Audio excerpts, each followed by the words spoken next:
Apparence posée, regard calme et assuré. Sur le terrain, Griezmann enfile ses habits de super-héros. Comme Platini et Zidane avant lui, il s'est mué en leader des Bleus et est devenu le chouchou des Français pendant l'Euro. Il est mignon comme tout, on dirait un petit poussin avec sa petite danse très sexy. Il veille sur l'équipe pour qu'on l'emporte et à chaque fois ça marche plutôt pas mal.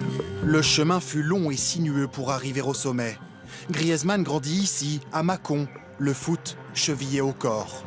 Son premier entraîneur se souvient. Je pense que dès qu'il a marché, il doit avoir un ballon, quoi. Le jeune homme tente alors d'intégrer des centres de formation. Chaque fois, la même réponse. Trop petit pour devenir professionnel. Il tape finalement dans l'œil d'un club espagnol, la Real Sociedad. C'est cet homme qui le repère. Un gamin déjà qui était tout blond, tout petit, tout blond, donc qui dépareillait un peu des autres. Puis s'en est suivi des gestes techniques assez éblouissants, quoi. 2014, changement de dimension avec son transfert à l'Atlético Madrid.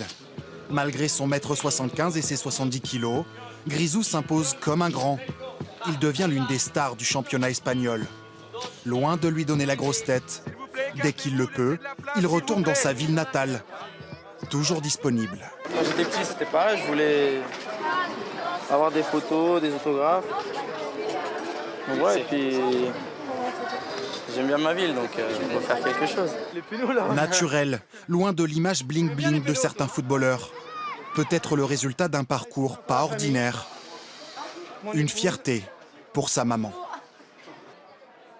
Beaucoup d'émotions, parce que je pense souvent à par où on est passé et voilà. Et du coup, ça a payé et je suis contente. Bien entouré par sa famille, Griezmann incarne le renouveau des Bleus qui nous ont fait vibrer. Le visage d'une équipe avec laquelle les Français se sont réconciliés.